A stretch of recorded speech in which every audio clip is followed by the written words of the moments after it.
Hi, welcome to my channel. At the beginning of the summer I made a very long and ambitious list of summer language learning goals, and since the first week back at university is over, I thought I would look back at the list I made at the beginning of the summer and see how well I did. I already know that I definitely didn't accomplish all of my goals, but for some languages I actually ended up doing more than I was planning to do, so I think overall I'm probably going to be happy with the result, but we're going to see. My first goal was basically to finish my Rivstart B1 B2 book, and that is my Swedish textbook, my second Swedish textbook. And I wanted to finish it completely, but I definitely failed very hard on this goal because I think I only did 2 chapters and I was already maybe like 2 chapters in, so so far I've done like 4 of the 18 chapters I think, so yeah, definitely didn't do that well on that goal. I also wanted to read a book in Swedish, which did not happen at all, but with my other Swedish language goals I definitely did much better. One of my goals was to make a video in Swedish, and I definitely did that one.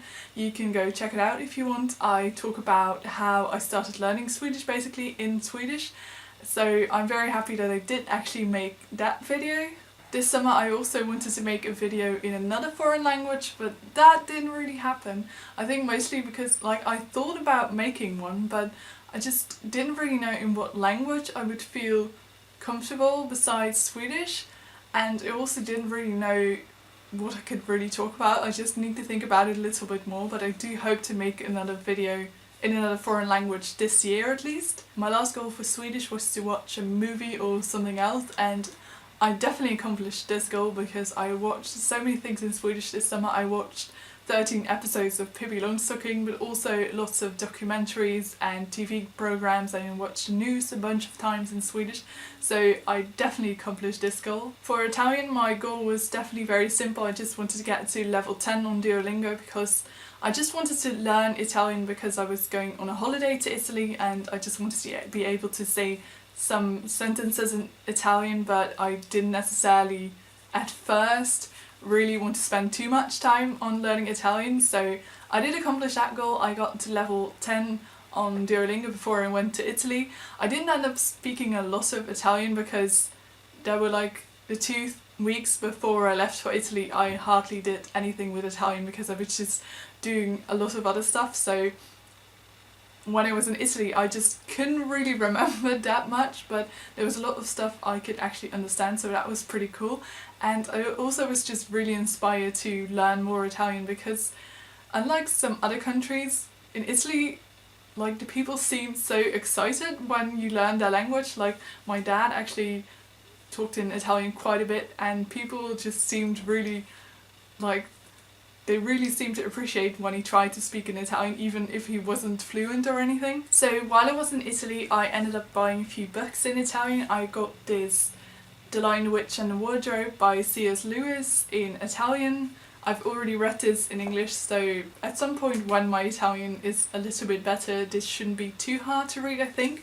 I also got The Little Prince by Antoine de Saint-Exupéry in Italian, but I can't really find it right now. And the last book I got while in Italy is this very big book on ancient civilizations. It's kind of a children's book I think, but it's still very formative, so it looked interesting and I think this shouldn't be too difficult to read. When I got back from Italy I decided that I definitely wanted to learn more Italian, and it's also kind of a nice language because I have 2 friends that are native Italian speakers, so I actually have, for this language, people that I can converse with because I'm learning quite a few languages, but for a lot of them I don't actually know people in real life that speak those languages, but I do have 2 friends that speak Italian, so that's really cool.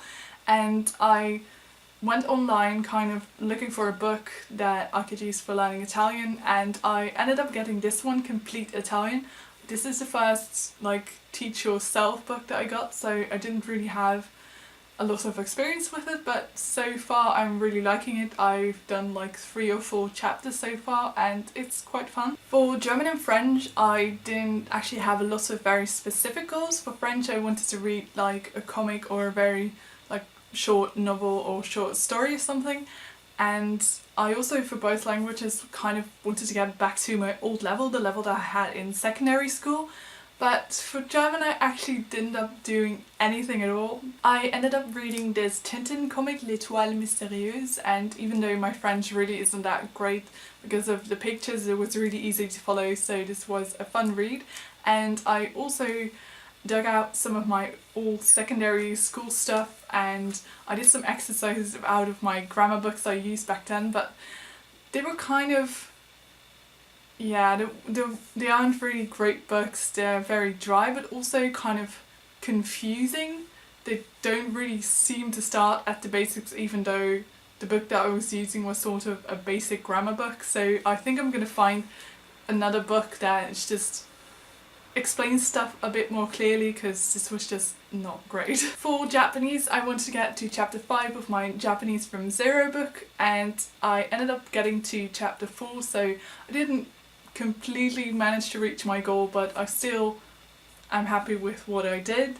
And also Duolingo finally released Japanese on Android, like the day after I filmed my language learning goal video, and I ended up doing a lot of Japanese on Duolingo, so I got to level 10 I think, and it was just a really nice practice for making more sentences in Japanese. I don't think it's a great tool to really learn Japanese from the beginning because it didn't really explain that much, but yeah, for just more practice with sentence building and that kind of stuff, I think it's pretty nice. My last goal was to write in my language journal, which is just a journal that I keep where all the entries are in my target languages, so I definitely wrote quite a bit in there. I wrote a few times in Swedish, I wrote some entries in German and French, and also something in Italian and Japanese, so I definitely completed that goal. Overall, I think I can be quite proud of what I managed to accomplish this summer. I didn't manage to reach all of my goals, but I also did some things that I didn't really set a goal for, so I'm quite happy with what I did. And I just think that for the coming few months, because I'm going to be busy with university anyway, I just need to focus a bit more on one language. That's always really hard for me because there's so many languages that I find really interesting, but I think I'm mostly going to focus on Swedish because that's my best language after Dutch and English, and I just want to feel fluent in the language. So yeah, I'm just going to try to focus on this language for the next few months. I'd love to hear what things you managed to accomplish this summer with regards to language learning, and if you have any plans for the next few months. And thank you for watching. See you next time. Bye!